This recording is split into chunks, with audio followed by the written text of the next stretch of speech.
Hello and welcome to all. सभी को सूर्य sir का हार्दिक अभिनंदन अपनी क्लास के अंदर।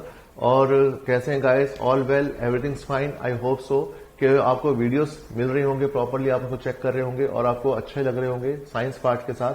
और आई थिंक जितना बताया जा रहा है ये मोर देन इनफ है आपके लिए, अच्छे से चीजों को और आप समझते हैं तो साइंस में कभी भी आपको कोई दुविधाएं नहीं मिलेंगी। ठीक है, शर्त एक ही है कि जो वीडियोस अपलोड हो रहे हैं उनको ज्यादा से ज्यादा लाइक एंड शेयर कीजिए और उनको समझें। जो बताया जा रहा है उसकी प्रैक्टिस करें और जितनी प्रैक्टिस करते हैं उतना ही आप देखते हैं कि आपकी सॉलिड जो साइंस इतनी जबरदस्त हो जाती है कि फिर आप उसके बाद कोई चिंताएं नहीं कर पाएंगे। आपको लगेगा नहीं कि साइंस के अंदर कुछ ऐसा डिफिकल्ट है आपके लिए।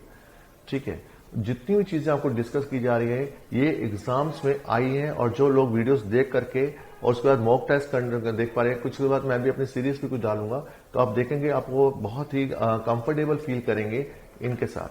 ठीक है, तो हमारा जो पता है कि I am available in the mobishal app and my जो institute code is SURJ7033 and my number is 7678492455। और अगर किसी को भविष्य में क्वेरीज हैं, कोई वीडियो परचेज करने में कोई इश्यूज आ रहा है या उसको टॉपिक समझ में नहीं आ रहा है, आई am available at this number, तो आप मुझे डायरेक्टली इसमें कर सकते हैं। तो इन्हीं शब्दों के साथ अब हम शुरू करते हैं अपना नेक्स्ट जो टॉपिक शुरू कर रहे हैं वो है केमिस्ट्री पार्ट में। और केमिस्ट्री में याद होगा हमने पिछले जो टॉपिक डिस्कस किया था कार्बन एंड कंपाउंड था। कार्बन एंड कंपाउंड के अंदर हमने मैन मेड केमिस्ट्री शुरू की थी। गाइस बहुत ही important topic man made chemistry का हमने डिस्कस किया था, यानी कि मानव द्वारा निर्मित जो केमिस्ट्री, क्योंकि साइंस आप जानते हैं बहुत ही मानव के लिए इसने लाइफ को इतना क्या कहते हैं आरामदेह बना दिया, इतना कंफर्ट दे दिया, इतने कंफर्ट जोन में हम चले गए हैं कि आप उसके बियॉन्ड दैट लेवल हम समझ भी नहीं पाते हैं कि अगर साइंस ना होती तो लाइफ का इतना होता, कैसा मेजरेबल आप हो जाती हमारी लाइफ। कि आप देखें कि जितना ना तो हमारे पास कहते मोबाइल जैसी चीजें होती, एक छोटे से मोबाइल के अंदर आपका बैंक भी आ गया, आपका मूवीज भी आ गई हैं, आपके डाटास भी सारे स्टोर हो रहे हैं आपके हैं। आप किसी के साथ भी वीडियो कॉन्फ्रेंस पर, अमेरिका रहता है बंदा, उसके साथ बात कर, अभी आप हमारे वीडियो से उस पर देख पा रहे हैं, हम कहीं हैं आप कहीं हैं। तो ये कितनी बड़ा साइंस का बड़ा आपके लिए जीवन के अंदर कितना बड़ा रोल प्ले किया साइंस ने। ठीक है, आपके इतने अच्छे अच्छे ब्रांडेड सूट्स, इतने बड़े बड़े आपके बढ़िया फैब्रिक्स आपके पास अवेलेबल है, तो आप भविष्य में सोच भी नहीं सकते थे कि अब और भी कितना कितना एडवांस हमारा हो जाएगा साइंस का पार्ट। तो साइंस जो है हमारी लाइफ को बहुत ही कंफर्ट जोन में लेके आई है और मानव ने इसके अंदर बहुत बड़ा रोल प्ले किया है। लेकिन सबसे बड़ी दुविधा की बात है कि साइंस का आप यूज के साथ साथ मिस यूज ज्यादा होते जा रहा है। लेकिन क्या करें, मानव की विडंबना है कि मानव जो है अपने जो मस्तिष्क का उपयोग जो है वो कंफर्ट के अलावा वो अपनी क्या कहते हैं ईगोस को सेटिस्फाई करने के लिए वो किसी और का भी लॉस करने या किसी मानव जगत को ही नष्ट करने में तुल गया है। क्योंकि बहुत सी कंट्रीज अब आप देख रहे हैं यूक्रेन में जो है रशिया और यूक्रेन का कैसे युद्ध होने के चांसेस हैं। तो दैट मीन्स इसको क्या है, this is are nothing but it's a ego satisfaction के लिए कंसेप्ट है। तो अपने ईगो को सेटिस्फाई करने के लिए ये लिया जाता है। तो इसलिए आप इसमें समझें कि बहुत ही इंपॉर्टेंट कंसेप्ट है जो रहेगा हमारा। तो हम जो डिस्कस करने जा रहे हैं केमिस्ट्री पार्ट में, मैन मेड केमिस्ट्री में शुरू करेंगे। तो मैन मेड केमिस्ट्री जो रहेगा हमारा,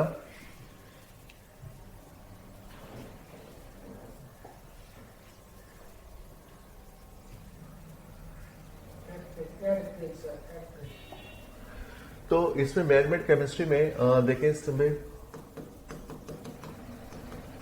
केमिस्ट्री में कार्बन एंड कंपाउंड हमारा चल रहा था, कार्बन एंड कंपाउंड। इसके अंदर हम ले रहे हैं मैन मेड केमिस्ट्री जो हमारा ऑलरेडी डिस्कस किया था हमने, मैन मेड केमिस्ट्री।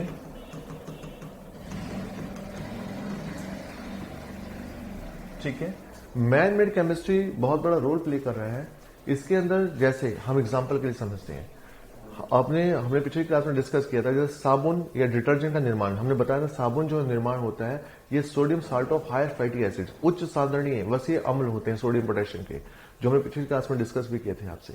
और सोडियम, ये जो सोप है is a kind of a soap, जो है एक प्रकार का क्या है डिटर्जेंट है ये, और इसके अंदर क्लींजिंग प्रॉपर्टी बहुत जबरदस्त होती है हमने इसके बारे में बताया था कि इसका जो फॉर्मेशन है स्टीरिक एसिड है, पामेटिक एसिड है, ओलिक एसिड है ना, या पामेटेड ग्लिसरेट, जो ऐसी जो चीजें होती हैं इनके साथ हम इनको बना सकते हैं। और उसकी फॉर्मेशन के लिए आप इनको कास्टिक सोडा या कास्टिक पोटाश के साथ हम इसको रिएक्शन करवा देते हैं, किसको, हायर फैटी एसिड्स को। और जब रिएक्ट करते हैं दैट रिएक्शन इज कॉल्ड स्पॉनिफिकेशन, साबुनीकरण। ये छोटा सा रिकैप दिया जा रहा है आपको ये। तो साबुनीकरण वगैरह होने के बाद क्या होता है, सोप बनेगा। अगर आपने मटन फैट से बनाया है, यानी कि नॉन वेज फैट से अगर हम इसको बना रहे हैं, तो नॉन वेज फैट से जब बनाते हैं तो क्या होता है, उसके अंदर जो पामेटिक एसिड जो मटन फैट इज हाईली जो है अनसेचुरेटेड फैट होता है, इसके साथ आप रिएक्ट करवा देते हो, ठीक है। तो कास्टिक पोटाश आप इसको जब उसको रिएक्ट करवा देते हैं तो क्या होगा, तो हमारे पास जो बनता है वो सोप बनेगा, प्लस साथ ही साथ में क्या बनेगा, ग्लिसरॉल बनेगा, राइट। इस ग्लिसरॉल का जो यूज है फर्दर हम कॉस्मेटिक इंडस्ट्रीज के अंदर यूज कर सकते हैं, राइट। इसके साथ हमने ये भी डिस्कस किया था कि जब आपके पास ये जो सोप बन जाता है, फिर हम क्या करते हैं, उस सॉल्यूशन में से सोप को प्रेसिपिटेट कराने के लिए हम उसको अंदर सोडियम क्लोराइड को डाल देते हैं। और सोडियम क्लोराइड जब डाल देते हैं, सोडियम क्लोराइड डालने के बाद ये जितना भी सोप का मटेरियल प्रेसिपिटेट हो जाता है और इसके जो कैसे इसके जो पेस्ट के रूप में ये सॉल्यूशन के ऊपर तैरने लग जाता है।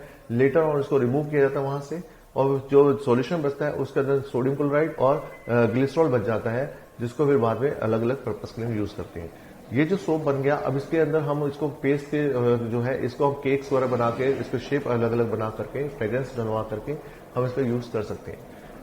तो ये एक छोटा सा एक कंसेप्ट हमने डिस्कस किया था पिछली क्लास में। डिटर्जेंट बताए थे आपको। डिटर्जेंट से जुड़े हुए क्वेश्चन बहुत इंपॉर्टेंट है कि डिटर्जेंट जो होते हैं दे आर पेट्रोलियम डेरिवेटिव होते हैं। तो ये petroleum derivative they are the example like था, अगर हम बात करें जो बेंजोइक सल्फोनिक एसिड जो है, ठीक है, इज एग्जाम्पल ऑफ डिटर्जेंट। और ये लॉन्ग चेन होती हैं, हाइड्रोकार्बन्स के साथ मिलती हैं। और detergent again has the cleansing properties, but the thing is that ये पेट्रोलियम डेरिवेटिव से होने के कारण इसके अंदर जो है वी कैन से इसके अंदर दोनों ही, यानी कि hard water and soft water दोनों में ही ये अपने लादर अच्छे बना सकते हैं। They are applicable in both hard water and soft water के साथ, दोनों जगह एप्लीकेबल। जबकि जो हमारे पास सोप होते हैं they are applicable only with the soft water. ये सिर्फ सॉफ्ट वाटर से हम यूज करें, कि मृदु जल से हम साबुन लगा सकते हैं, लेकिन अगर हम कठोर जल से इनको यूज करते हैं साबुन का, तो साबुन झाग नहीं देता। तो बहुत बार ऐसा क्वेश्चन भी आता है कि how can we identify hard water and soft water. तो आप साबुन यूज कर लें, अगर साबुन डालते हैं, अगर साबुन ने झाग दे दिया, ठीक है, तो then it's a soft water. अगर साबुन झाग नहीं दे रहा पानी में, तो that mean it's a hard water. लेकिन अगर आप डिटर्जेंट डालते हैं तो डिटर्जेंट सॉफ्ट वाटर में झाग देगा और हार्ड वाटर में देगा, तो यानी कि दोनों जगह एप्लीकेबल है, ठीक। तो this is a important part जो आपको याद रखना है। इसके साथ हमने यह भी डिस्कस किया था कि हार्ड वाटर जो होते हैं, हार्ड वाटर कौन से होते हैं, ये वो पानी होता है which has a sulphate, bisulphate, carbonate, bicarbonate और chloride of calcium and magnesium, यानी कैल्शियम और मैग्नीशियम के लवण है ये। जैसे कैल्शियम सल्फेट है, कैल्शियम बाइसल्फेट है, मैग्नीशियम, इसके अलावा जो मैग्नीशियम सल्फेट है, मैग्नीशियम बाइकार्बोनेट है, तो इनके लवण होते हैं, ठीक है। तो कैल्शियम एंड मैग्नीशियम के साथ से जोड़ देते हैं। तो ये तो जिसके अंदर सॉल्ट की वैल्यूज मिलेगी वो क्या होगा, हार्ड वाटर। और जिसके अंदर इसके लवण की वैल्यूज नहीं होगी वो होगा सॉफ्ट वाटर। सॉफ्ट वाटर जो होते हैं आसानी से हम पी सकते हैं, तो इसके अंदर कोई भी भारीपन नहीं होता, इसके अंदर कोई कड़वापन नहीं होगा, ठीक है, नहीं कोई सॉल्टी नेचर नहीं होगा। लेकिन जो हार्ड वाटर होते हैं या सॉल्टी नेचर, तो समुद्र का जितना जल है वो सब हार्ड वाटर के अंदर है, ग्राउंड वाटर का जितना जल है वो सब हार्ड वाटर है। ये हमने डिस्कस किया। इसके अलावा हमने आपको पानी का एक सूत्र भी डिस्कस किया, water consist of H2O। H2O का यानी वी शेप, यानी वी शेप मॉलिक्यूल होता है, जिसको बेंट शेप मॉलिक्यूल भी हम कह सकते हैं। तो this is again important concept जो रहेगा इसके साथ जुड़ा हुआ। तो गाइस ये हमने आपसे पिछली क्लासेस में डिस्कस किया था। आई होप सो ये चीजें आपको समझ आई हैं। एक छोटा सा रिकैप हमने आपको इसमें दिया। इसके बाद अब हम थोड़ा सा और आगे बढ़ते हैं। अब आगे हम डिस्कस करते हैं कि हमने इसमें आपको इसके बारे में, नायलॉन के बारे में शायद हमने एक और चीज डिस्कस की थी कि नायलॉन जो होता है फॉर्मेशन, तो नायलॉन भी आपको बताया था, नायलॉन का फॉर्मेशन भी होता है, तो वो उसको हमने डिस्कस कर लिया था आपसे, ठीक। तो एडिपिक एसिड है, हेक्सामेथिलीन डायमीन है, ये याद होगा, डिस्कस किया था। बहुत बार क्वेश्चन आया हुआ है कि नायलॉन के इंग्रेडिएंट कौन से हैं, या नायलॉन के मोनोमर यूनिट के, ये हमने पिछली क्लास में आपसे डिस्कस की थी, है ना। जैसे नायलॉन हमने डिस्कस किया था, nylon is New York at London. यहां पे ये तैयार किया गया था इन 1935, लेकिन आपको ईयर करने की जरूरत नहीं है, ना पूछा जाता है। तो नायलॉन जो है is a polymer, it is polyamide. ये पॉलीअमाइड पॉलीमर है, ये एक प्रकार का, ठीक है। इसकी जो मोनोमर यूनिट होती है, मोनोमर यूनिट जो है वो कौन कौन सी होती है? एक एडिपिक एसिड होगा, right, and other is hexamethylene, hexamethylene diamine. ये दोनों मिलते हैं, दोनों ही मिलते हैं। एडिपिक एसिड आप सब जानते हैं, एडिपिक एसिड जो होता है दिस इज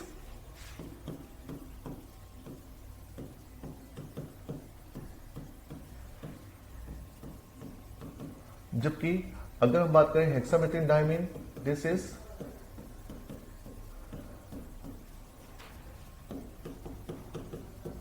ठीक। तो ये आपका हेक्सामेथिलीन डाइअमीन है और एक एडिपिक एसिड है।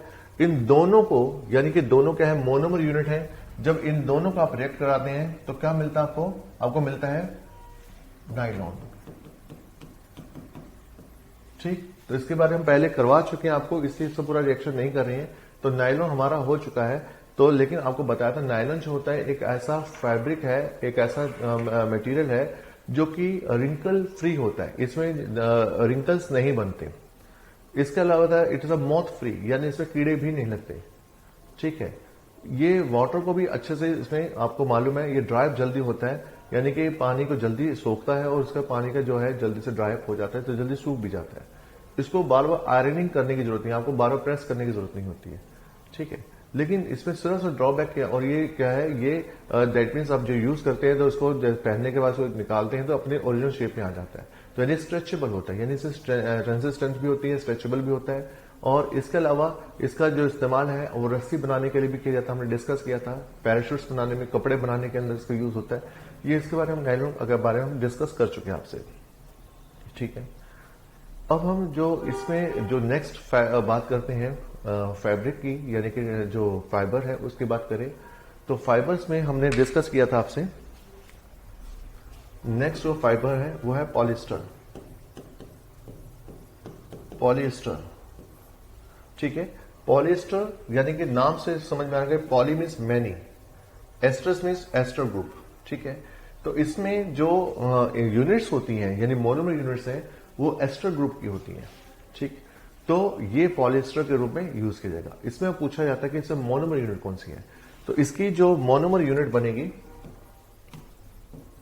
मोनोमर यूनिट में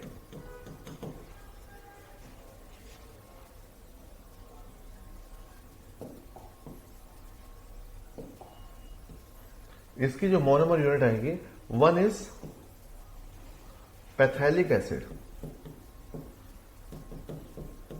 पैथेलिक एसिड। जो पैथेलिक एसिड होता है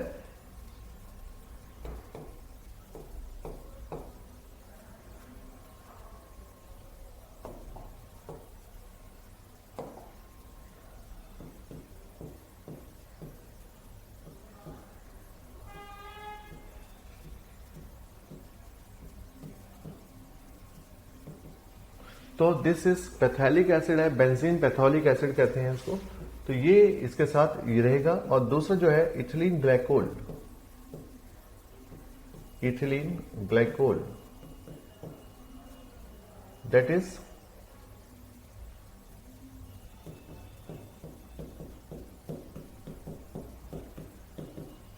तो ये इथिलीन ग्लाइकोल यानी दो चीजों के मिलने से बनता है। तो मोनोमर यूनिट जो है, बहुत बार क्वेश्चन आया हुआ है कि इसकी पैथेलिक यूनिट, मतलब इसकी जो मोनोमर यूनिट जो है पॉलिएस्टर की, वो क्या क्या है।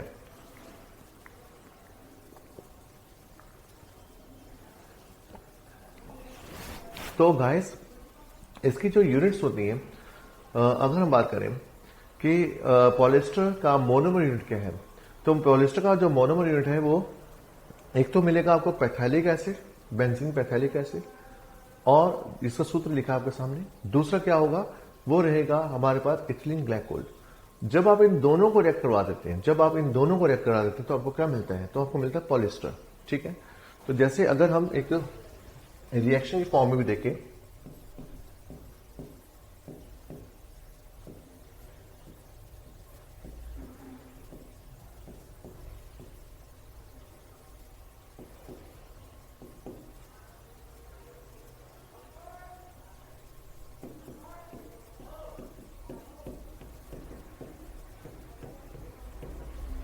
जब आपने इनको रिएक्ट करवा दिया तो रिएक्ट करवा के आपको क्या मिलेगा,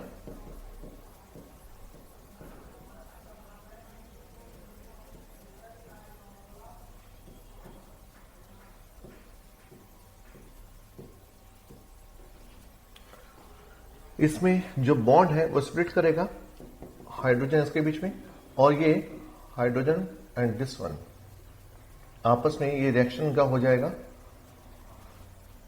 और then it attach with the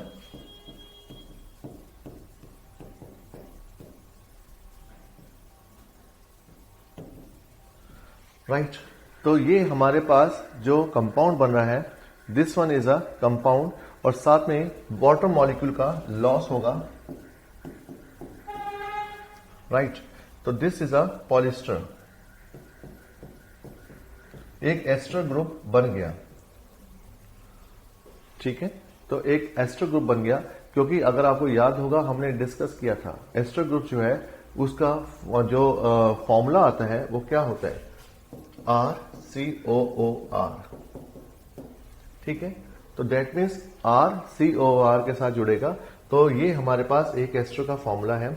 तो इस टाइप से जो यूनिट्स हैं ये बनेगा फॉर्मूला, यानी कि लंबा चेन बन गया, बहुत बड़ी चेन बन जाएगी, तो इसलिए हमने इसको बोला पॉलिस्टर। पॉलिस्टर का जो इस्तेमाल आप सब जानते हैं कपड़े के रूप में निर्माण में होता है, कपड़ा बनता है पॉलिस्टर का, ठीक है। और फिश नेट वगैरह भी बनाए जाते हैं पॉलिस्टर के साथ। लेकिन दूसरी बात एक और चीज इंपॉर्टेंट है पॉलिस्टर के साथ कि हम उसको ऐसे ही टेरिकोट भी बनाया जाता है, ठीक है। टेरिकोट जो है again is a kind of polymer है, लेकिन ये दो चीजों को मिलते बनते हैं। तो जो टेरीपैथेलिक एसिड प्लस उसके साथ हम कॉटन को जोड़ देते हैं, तो टेरिकोट का हिसाब से बनता है। तो कॉटन को एड अप करा के हम इसको बना सकते हैं, ठीक है। तो ये हमने डिस्कस किया है इस आज के लिए। इसके बाद थोड़ा सा हम और ऐड करते हैं, एक चीज को और लेके चलते हैं, ठीक। वो है प्लास्टिक के बारे में, समझ लीजिए इसको भी।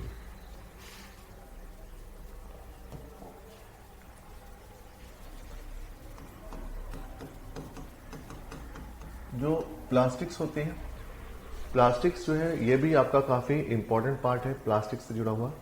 प्लास्टिक्स क्या करता है, देखिए प्लास्टिक्स जो होता है एक प्रकार का जो ऑर्गेनिक मटेरियल है, हाइड्रोकार्बन में होता है ये मटेरियल एक प्रकार का। वो क्या है कि जब इसको आप गर्म करते हैं तब ये सॉफ्ट हो जाते हैं, और देन आप इनको किसी डिजायरेबल फॉर्म में मोल्ड कर सकते हैं। तो ऐसे जो होते हैं वो प्लास्टिक कहलाते हैं, यानी कि एक प्रकार के ये हाइड्रोकार्बन्स का है part. So when they are heated then they are become soften and then you can mould them into the desirable form. लेकिन जो प्लास्टिक्स हैं ये अलग अलग प्रकार के होते हैं, ठीक है। प्लास्टिक जो है broadly they can classify into two part, या तो जो प्लास्टिक्स होते हैं ये है थर्मोप्लास्टिक्स, और एक होते हैं thermosetting,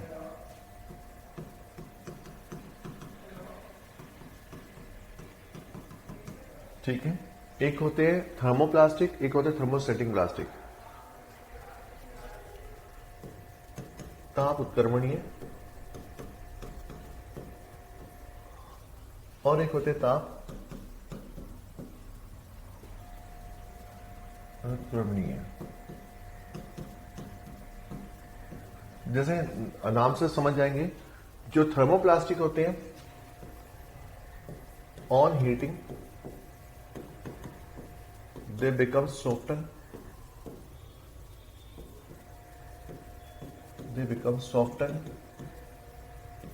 and can be molded into desirable forms.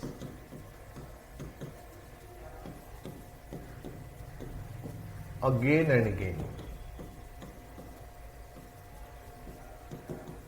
ठीक है, यानी इनको जब इनको गर्म किया जाता है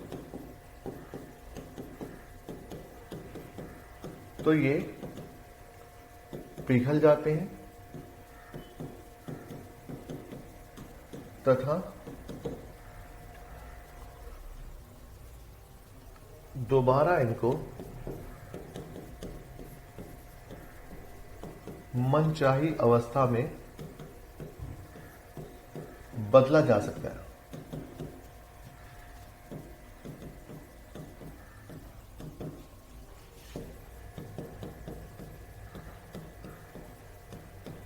ठीक है, तो इनको आप बार बार मनचाही अवस्था में बदल सकते हो, बार बार मनचाही अवस्था में बदला जा सकता है।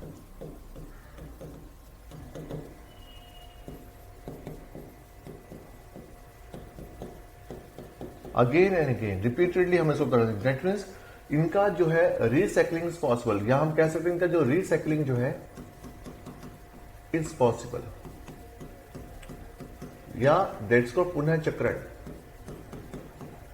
तो इनका पुनः चक्रण हो सकता है।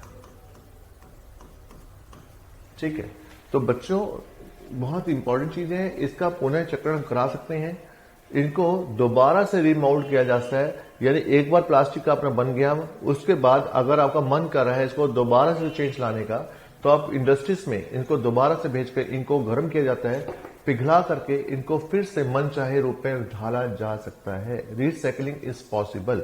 अब ये ऐसे प्लास्टिक कौन से होते हैं, आपने नोटिस किया होगा, आपके घर में हॉकर जो आता है, कबाड़ी जो आता है, वो आपसे प्लास्टिक का सामान ले जाता है। जो प्लास्टिक का सामान आपसे ले जा रहा है, तो वो अपने घर में इसको नुमाइश के लिए नहीं रखेगा, वो इसको क्या करेगा, वो इसको रिसाइकलिंग के लिए इंडस्ट्रीज में भेज देगा। जहां पे प्लास्टिक के लिए जो रिसाइकलिंग इंडस्ट्रीज होती है, इनको प्लास्टिक को वहां पे गर्म करके मोल्ड करके इसको फिर मन चाहे रूप में बदल देती है। तो मन चाहे रूप में बदलने के बाद फिर आप जब शॉप से नया प्लास्टिक का यूटेंसिल्स खरीदते हैं, है ना, बकेट्स खरीदते हैं, टब खरीदते हैं, कुछ भी आप प्लास्टिक के खिलौने लेते हैं आप, तो जितनी भी आप चीजें मार्केट में परचेज करते हैं प्लास्टिक दोबारा से, तो वो नए रूप में, फ्रेश रूप में और नए नए कलर्स के अंदर बहुत अट्रैक्टिव आपको दिखाई देता है, तो इन रूप में आपके पास फिर से अवेलेबल हो जाती है। तो यानी आपने जो चीज वहां पे अपनी जो पुरानी चीज कबाड़ी को दी थी, वही रिफ्रेश होकर, रिसाइकिल होकर आपके पास फिर से आ जाती है। तो ये कंसेप्ट है किसका, थर्मोप्लास्टिक का। तो थर्मोप्लास्टिक जितने भी होते हैं, याद रखिएगा, ये सारे वही चीजें हैं जो कि आपसे कबाड़ी, तो आपको याद रखने की जरूरत नहीं है। इसमें क्या है, जितने भी कबाड़ी सामान आपको लेके जा रहा है प्लास्टिक का, वो सारा का सारा क्या होगा, थर्मोसेटिंग। यानी कबाड़ी हमसे ज्यादा इंटेलिजेंट है, हमें इतनी अवेयरनेस नहीं है, लेकिन वो हमसे ज्यादा इंटेलिजेंट है। वो हमसे सामान ही वही लेके जाता है जो उसके काम का है, और उस सामान को वो मार्केट में फिर से, ठीक है, और उसको आगे इंडस्ट्री में रिसाइकलिंग के लिए भेज देता है, और वो सामान फिर से रिसाइकिल होकर वापस आ गया। तो दैट मीन्स जैसे पॉलिथीन हो गया, या आपके पास प्लास्टिक के कैंस हो गए, या पुराने खिलौने हो गए प्लास्टिक से, वो सारे के सारे जो होते हैं रिसाइकिल्ड होते हैं। बहुत ही इंपॉर्टेंट कंसेप्ट है ये। तो आप समझिए, ये हमारा इंपॉर्टेंट कंसेप्ट है रिसाइकिलिंग का, यानी थर्मोप्लास्टिक का। अब ऐसा इसमें क्यों होता है, इसलिए होता है क्योंकि इसमें जो यूनिट्स होती है, मोनोमर यूनिट्स होती हैं इसकी प्लास्टिक के अंदर, तो ये स्ट्रेट चेन के रूप में है, इनमें कहीं भी क्रॉस लिंक नहीं है। जैसे कि मान के चले, अगर कोई भी चेन है, ये पॉलीमर्स है, अब ये पॉलीमर्स होते हैं, आपस में डायरेक्टली लिंक होते हैं, स्ट्रेट चेन के रूप में होते हैं, राइट। आपस में इनका कहीं भी क्रॉस लिंक नहीं है, तो इसलिए जब आप इनको यूज करते हैं तो ये आपस में लिंक नहीं है। दैट मीन्स ये आपस में बॉन्डिंग के रूप में है, लेकिन आपस में कहीं उसका वैसा नहीं है कि क्रॉस लिंक है। तो आपस में जुड़े तो जरूर है, लेकिन आपस में लिंक नहीं है इनका, वीक फोर्सेस से। तो जिस कारण आराम से जब इनको गर्म करते हैं, तो गर्म करने के बाद ये क्या होते हैं, पिघल जाते हैं। पिघलने के बाद इसको माउल्ड हो जाते हैं, आप फिर नए रूप में इसको ढाल सकते हैं। तो ये तो हो गया हमारे पास किसका, ये हो गया हमारे पास थर्मोप्लास्टिक का। थर्मोप्लास्टिक के बाद हम बात करते हैं थर्मोसेटिंग की। जो थर्मोसेटिंग होते हैं, थर्मोसेटिंग प्लास्टिक जो होते हैं, नाम से समझ में आ रहा है, थर्मो का मतलब हीट, और हीट के बाद सेटिंग का मतलब है कि सेट हो जाना। यानी आपने क्या किया है, जो प्लास्टिक अगर लिया है, तो प्लास्टिक को लेने के बाद एक बार आपने इसको गर्म कर लिया, और गर्म करने के बाद इसको आपने अपनी मोल्डिंग, अपनी डिजायरेबल फॉर्म में मोल्ड कर दिया, ढाल दिया। तो ढालने के बाद अब ये फॉर्म में सेट हो गया। अब इसका रीमोल्डिंग इज नॉट पॉसिबल, कल को आपका मन करता है कि इसको नया रूप में ढाल दी जाए, तो अब इसको पॉसिबल नहीं है। यानी एक बार जो बन गया प्लास्टिक, अब वो फुल एंड फाइनल है, इसका रीसाइक्लिंग नहीं हो सकता। तो यानी कि जो थर्मोसेटिंग प्लास्टिक है can not be recycled again. सीधी सी बात नेचुरल में कहें तो can not be recycled again and again.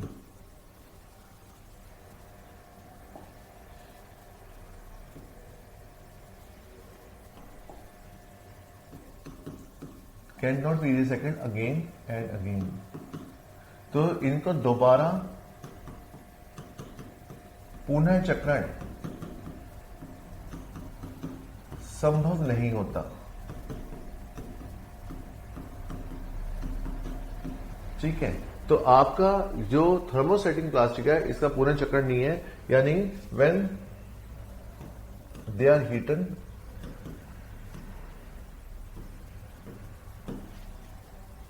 and mold in desirable form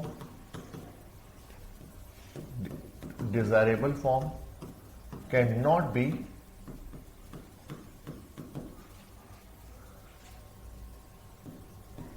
recycled again। तो एक बार आपने इसको गर्म किया, मोल्ड कर लिया, डिजायर्ड फॉर्म में कन्वर्ट कर लिया, अब उसको आप दोबारा रिसाइकिल नहीं कर सकते। जब उसको आप रिसाइकिल ही नहीं कर सकते तो अब इसे काम का नहीं। तो दैट मीन्स अब आप देखें, जो कबाड़ी आपके पास आता है, कुछ सामान आप जिसको प्लास्टिक का देते हैं, लेकिन वो आपसे वो नहीं लेगा। क्यों नहीं लेगा? क्योंकि वो आपसे बेटर जानता है कि ये सामान वो दोबारा इंडस्ट्री में रिसाइकलिंग के लिए नहीं भेज सकता। दैट मीन्स इसका रिसाइकलिंग पॉसिबल नहीं है। तो अगर रिसाइकलिंग पॉसिबल ही नहीं है तो फिर वो आपसे लेके करेगा क्या? तो इस केस में बहुत सारे ऐसे मटेरियल्स हैं, जैसे अगर आपको बात करें एग्जांपल्स के लिए, बेकेलाइट। ठीक है, तो जो बेकेलाइट होता है एक प्रकार का प्लास्टिक पॉलीमर है ऑफ फिनोल एल्डिहाइड का। तो ये इसका आपका रिसाइकलिंग पॉसिबल नहीं है। ठीक है, तो क्यों नहीं है इसका? क्योंकि बेकेलाइट, पहली बात तो आपको बेकेलाइट का एग्जांपल पता होना चाहिए। बेकेलाइट में आपने नोटिस किया होगा कि आपके जो स्विच होते हैं, है ना, आपने देखा सबके घरों में जो इलेक्ट्रिक स्विच लगे होते हैं वो they are made of Bakelite. क्यों होते हैं? क्योंकि बेकेलाइट का, क्योंकि आपने देखा कई बार करंट अगर तेज भी आ जाए तो ये स्विच पिघलते नहीं है। क्योंकि अगर ये थर्मोसेटिंग के थर्मोप्लास्टिक होते तो गर्म ताप मिलते ही क्या होते, पिघल जाते तो फिर आपके सारी वायर से इलेक्ट्रिक शॉक हो जाते, डैमेज हो जाती। लेकिन ये जो स्विच है खराब हो जाएंगे लेकिन ये पिघलेंगे नहीं। ठीक है, तो इसलिए इनका यूज किया जाता है इलेक्ट्रिक स्विचेस के अंदर। तो बहुत बार क्वेश्चन आता है कि बेकेलाइट का उपयोग, तो बेकेलाइट का जो उपयोग है ये इलेक्ट्रिकल स्विच में किया जाता है, या जो आपके जो इलेक्ट्रिकल आयरन है, इलेक्ट्रिक आयरन के हैंडल बनाने में।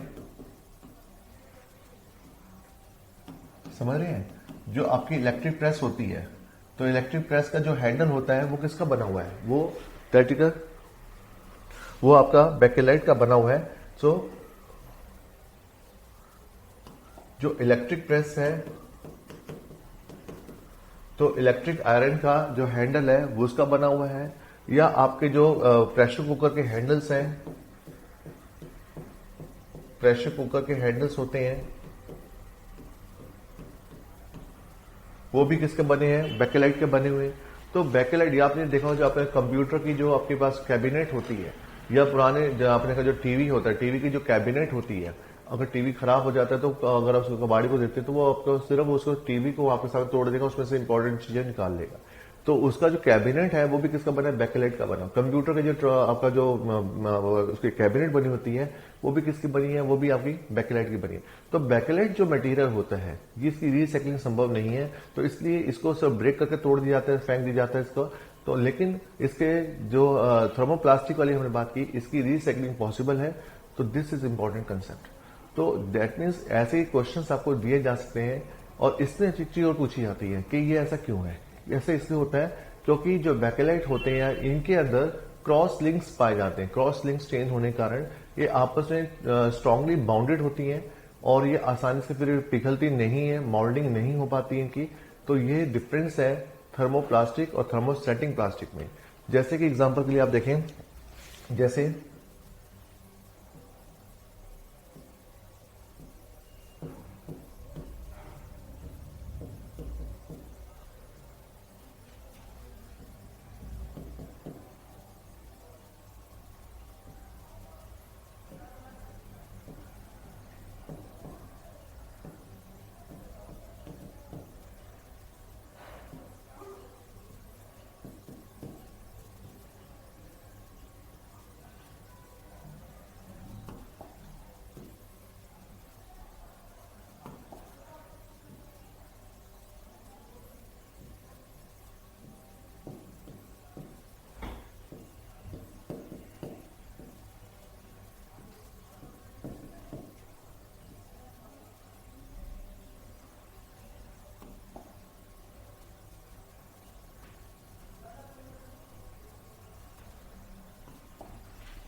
तो आप यहां पे देख सकते हैं कि इनकी जो चेन है ये आपस में यहां पर ये क्रॉस लिंक है, आप देख लें यहां पर ये क्रॉस लिंक है।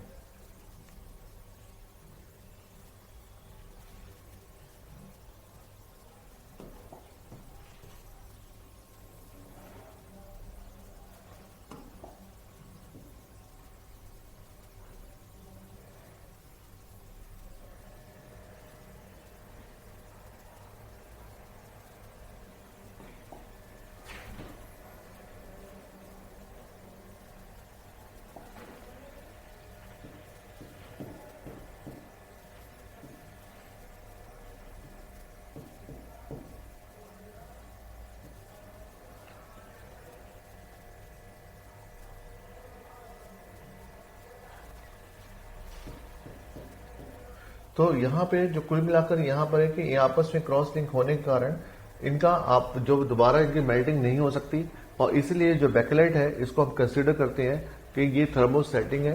तो ऐसा क्वेश्चन भी आपको दिया जाता है, तो ये क्यों थर्मोसेटिंग है? Due to cross link chain.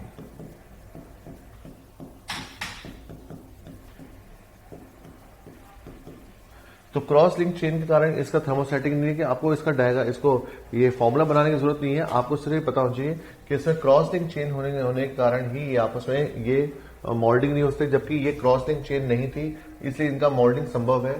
तो थर्मोसेटिंग और थर्मोप्लास्टिक ये क्वेश्चन दोनों ही आपके लिए इंपॉर्टेंट है कि थर्मोसेटिंग प्लास्टिक कौन सा है, थर्मोप्लास्टिक कौन से होती है। गाइस इसके बाद एक और चीज को हम डिस्कस करते हैं, वो चीज क्या रहेगी? वो चीज रहेगी रबर से जुड़ी हुई। रबर आप जानते हैं it is a very important polymer. Rubber जो है हमारे लाइफ में बहुत बड़ा रोल प्ले करता है रबर का भी। तो रबर का जो पॉलीमर है वो भी समझेंगे। रबर देखिए आपको ना दो प्रकार के रबर है, एक तो है नेचुरल रबर, एक है सिंथेटिक रबर यानी मैन मेड रबर। जो नेचुरल रबर की बात करें तो नेचुरल रबर जो होती है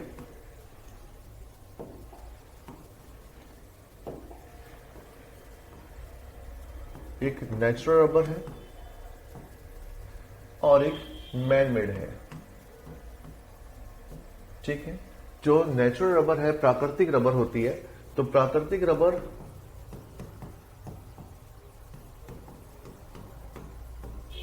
ये रबर प्लांट से तैयार की जाती है, रबर प्लांट के लैटेक्स से।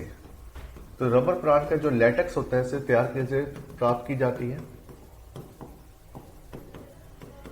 आप सब जानते हैं जो रबर प्लांट जो है प्लांटेशन होती है, और साउथ इंडिया में या श्रीलंका जो है काफी अच्छे उत्पादक है रबर के।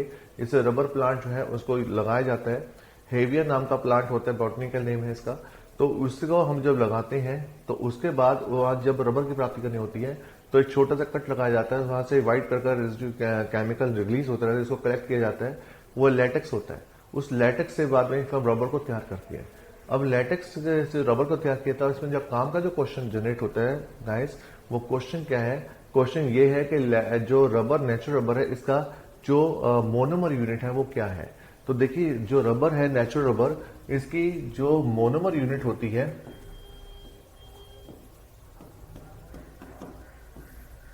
ठीक, हम इसको आइसोप्रीन के नाम से भी जानते हैं, आइसोप्रीन। तो आइसोप्रीन जो होती है दिस इज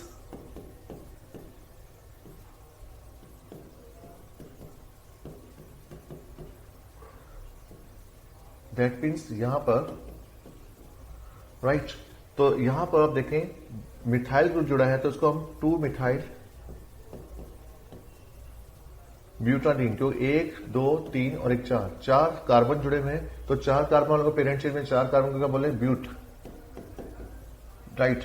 तो ब्यूटर के बाद आप देखें कि इसमें जो डबल बॉन्डिंग होने का हम इसको कहलाएंगे ईन, तो ब्यूटाडीन के नाम से जानते हैं इसको। तो 2 मिथाइल ब्यूटाडीन के नाम से ये जाना जाता है, राइट। तो ये क्वेश्चन भी आपका इंपॉर्टेंट जाएगा कि इसका जो आइसोप्रीन किसकी यूनिट है। तो ये नेचुरल रबर के लिए हम बोलते हैं आइसोप्रीन, ये उसमें मोनोमर यूनिट है आइसोप्रीन, राइट।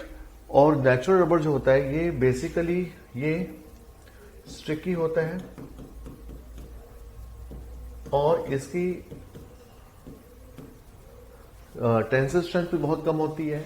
अब आप समझ सकते हैं इसके अंदर टेंसिल स्ट्रेंथ भी बहुत कम है, बहुत चिपचिपा भी होता है, तो नेचुरली हम इसका यूज नहीं कर सकते। ना तो हम इसको टायर ट्यूब बना सकते, तो टायर ट्यूब बनाएंगे तो रोड पे ही चिपक जाएगा पहिया आपका, तो इसका हम यूज नहीं कर सकते। तो इसके लिए क्या करते हैं, इसको हम रबर को थोड़ा सा मजबूत देने के लिए हम इसको सिंथेटिक रबर के अंदर कन्वर्ट कर देते हैं, राइट। तो सिंथेटिक जो रबर होता है, सिंथेटिक रबर जो है जिसे हम मैनमेड रबर भी कहते हैं, सिंथेटिक रबर जो है इसको न्योप्रीन के नाम से जाना जाता है। न्योप्रीन के नाम से जानते हैं सिंथेटिक रबर को। और जो न्योप्रीन होता है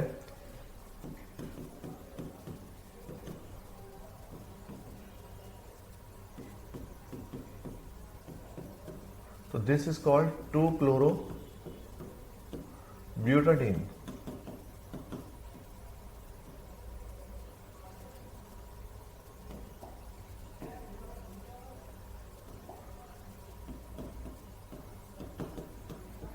तो 2-chloro-butadiene यानी कि यहाँ पे क्लोरीन का जो ग्रुप है वो जुड़ा होता है, ये क्लोरीन जुड़ा हुआ है, उसमें मिथाइल जुड़ा हुआ है, यहाँ पे क्लोरीन जुड़ा होता है, तो दैट्स अ डिफरेंस।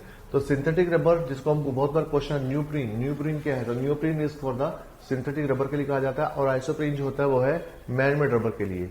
और जो मैनमेड रबर का सिंपली नाम अगर पूछा जाता है तो दैट्स अ 2-methyl-butadiene के नाम से जाना जाएगा, और मैनमेड रबर न्यूप्रीन जो होता है it is known as 2-chloro-butadiene के नाम से जाना जाएगा। तो गाइस ये क्वेश्चन इंपॉर्टेंट है, मोनोमर यूनिट एग्जाम में पूछी जा सकती है। फॉर्मूले पे आपको टेंशन नहीं, फॉर्मूला याद नहीं होता कोई इश्यू नहीं है, लेकिन नाम आपको पता नहीं चाहिए 2-methyl-butadiene, 2-chloro-butadiene क्या है।